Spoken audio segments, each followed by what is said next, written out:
Open a kitchen drawer and you may see 3 tools that do the same job, a stack of containers without matching lids, and a few things you have not reached for in years. The drawer still closes, but every time you use it, you have to search, move, and decide. For many women over 40, that kind of small friction shows up all over the house. A Japanese-inspired home can offer a gentler idea: keep what supports the life you are actually living, and let unnecessary things stop competing for your attention. This is not about copying a Japanese home, and it is not about making your rooms look empty. Japanese design includes many different traditions and approaches. What we are borrowing here is a simple direction: give useful things room to work, let space stay open when it can, and avoid keeping objects only because you have already kept them for a long time. Today we are looking at 9 things you may not need anymore. Not because they are bad, not because you have to become a minimalist, but because some objects keep asking for space cleaning, sorting, and decisions long after their usefulness has faded. And you do not need to clear your whole house, you only need to notice what has quietly become unnecessary. At this stage of life, your home may be holding objects from several chapters at once. Things from when the children were younger, things from a job you no longer have, things from hobbies that once fit your schedule, things you bought for the kind of entertaining you used to do. Nothing dramatic happened. The objects simply stayed while life moved on. That is why decluttering after 40 can feel different from ordinary tidying. You are not only deciding what fits in a drawer, you are deciding what still belongs in your present. The goal is not to judge your past choices. Most of these things made sense when they entered the house. The goal is simply to notice when their job is finished. And if letting go feels surprisingly difficult, try a softer question. Instead of asking, "Should I get rid of this?" ask, "Would I choose to bring this into my home again today?" That small change can make the answer clearer. You can also avoid the most exhausting version of decluttering, pulling out an entire room at once and leaving yourself surrounded by decisions. Work by category and keep the category small enough to finish.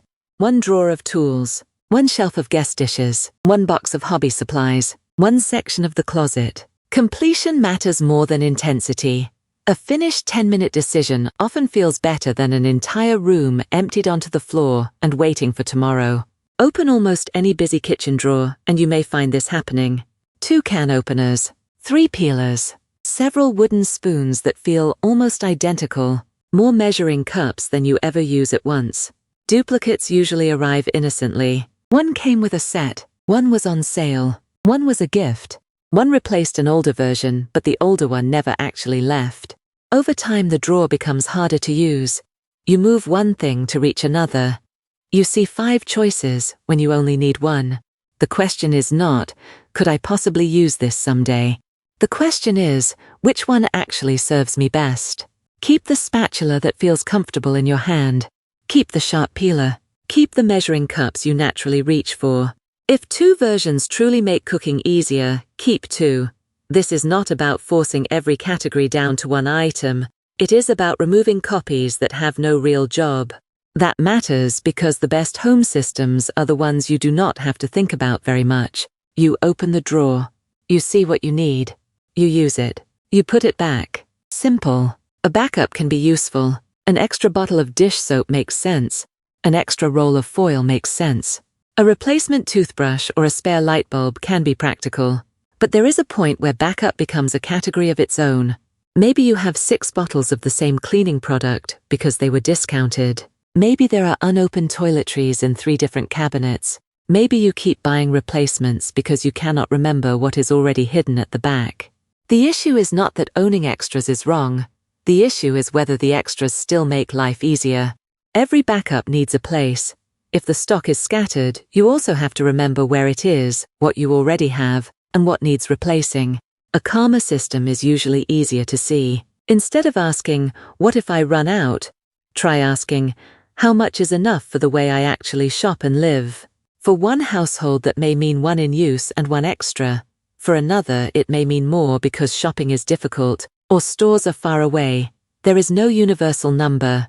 The point is to choose a level of backup that supports you instead of creating another inventory system to maintain. Prepared should feel easier, not heavier. Small decor can be beautiful. A ceramic piece from a trip, a little frame, a tiny vase, a candle holder, a souvenir someone gave you years ago. One or two objects can make a surface feel personal. But when small decor multiplies, a room can begin to feel busy, even when everything is technically in its place. You dust around it. You move it when you clean. You rearrange it when the shelf starts to look crowded. And sometimes the pieces you care about most disappear into the group. This is where the idea of leaving some space around an object can be useful. You do not need empty cold rooms. You do not need to remove every personal thing. You are simply allowing your favorite objects to be seen. Choose the pieces that still make you pause, smile, remember, or feel at home. Let the weaker ones go.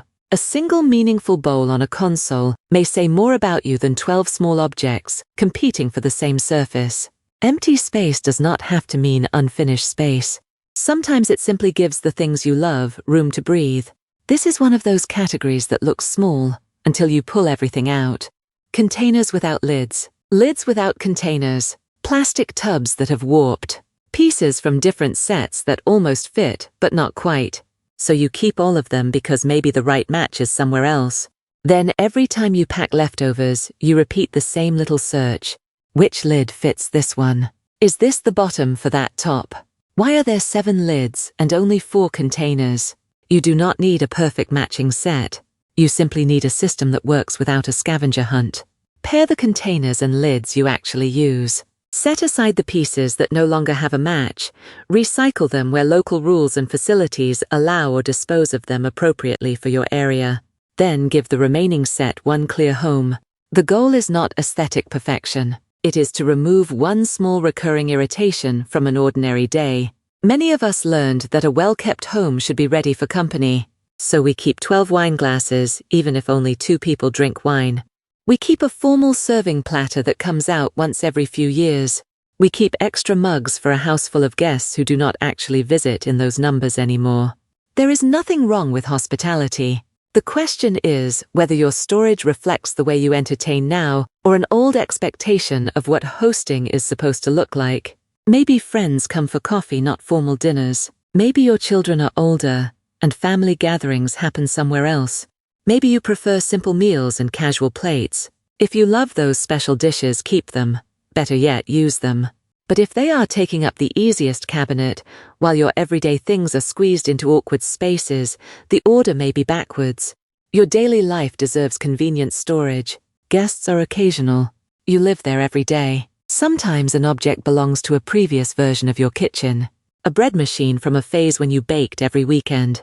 A spiralizer from a food trend you once enjoyed. A specialty pan for a recipe you have not made in years. A set of baking tools from a season when you had more time.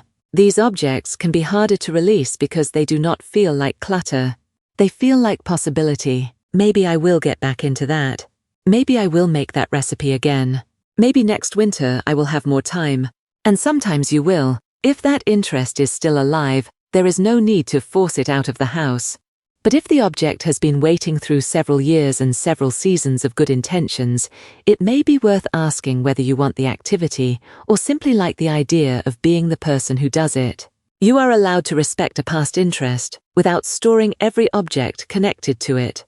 Look at what you actually cook now. Which tools make your current meals easier?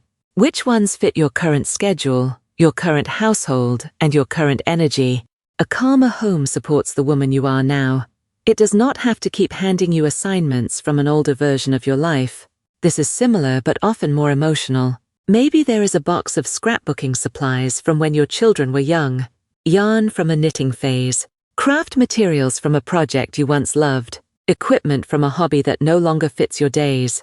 These things can carry identity. Letting them go can feel like admitting that a chapter is over.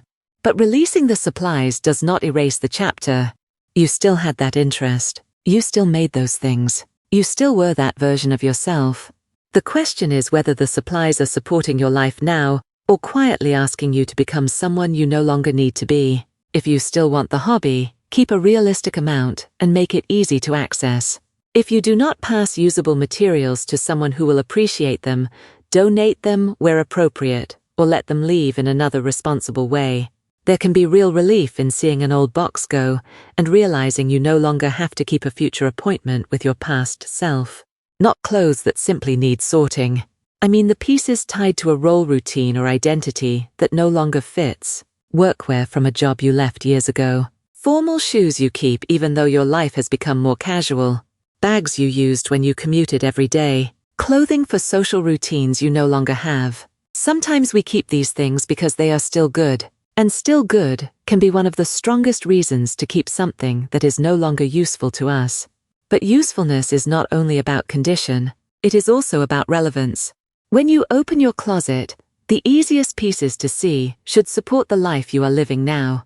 If a large part of the space is occupied by an old version of your schedule, getting dressed can become more complicated than it needs to be. You do not need to remove everything in one afternoon. Start with the pieces you never choose, even when they are clean, available, fit properly, and suit the weather. Your habits are already giving you information. Listen to them.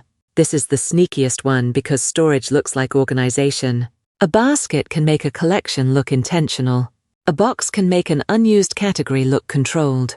A drawer unit can hide things you have not touched in years. But storage is not always the answer. Sometimes a container simply gives postponed decisions a permanent address. After you remove duplicates, reduce excess backups, match the containers, reconsider guest-only pieces, and release objects from old life phases, you may discover something surprising. You need fewer organizers too. Maybe one basket is suddenly empty. Maybe the extra drawer unit has nothing important left in it. Maybe an entire shelf opens up without buying a single new storage product. That is a useful form of simplicity. You are no longer creating a complicated system for things that do not serve you. You are not labeling more. You are not adding another bin. You are simply asking less of the house. That idea fits the Japanese-inspired direction of this video better than trying to copy a particular look. Simplicity can be about function, not just appearance. Space can be allowed to remain space. An everyday object can earn its place by being useful, meaningful, or genuinely enjoyed. A shelf with breathing room is easier to see. A drawer with fewer duplicates is easier to use. A cabinet with matched containers is easier to reset. A closet filled with your current life is easier to choose from. And when fewer objects are waiting for decisions, the home can feel less demanding. You do not have to become ruthless. You do not have to throw away useful things just to create an empty aesthetic. And you do not have to finish all 9 categories today. Choose one. Maybe the container drawer because it annoys you every evening. Maybe the guest glasses because you need that cabinet for everyday dishes. Maybe the old hobby box because you already know quietly that you are ready to release it. Give yourself 10 minutes. Take out that one category. Keep what clearly serves your current life. Let the rest become a decision you have finished instead of a decision you keep storing. That is what can make a home feel lighter after 40. Not owning the fewest things. Not copying someone else's idea of minimalism. Not keeping every surface perfect. Just creating a home that asks less of you. A home where the objects around you support your routines instead of adding another layer of maintenance. A home where an empty section of shelf is allowed to stay empty. A home where I might need it someday does not automatically win over. I do not need to manage this anymore. If you want to try this today, choose 3 things from one category and let them go responsibly. 3 duplicates. 3 tiny decor pieces. 3 items from an old routine. Then stop. Notice the space you created before you rush to fill it. Because sometimes the most calming thing you can add to a home is nothing at all.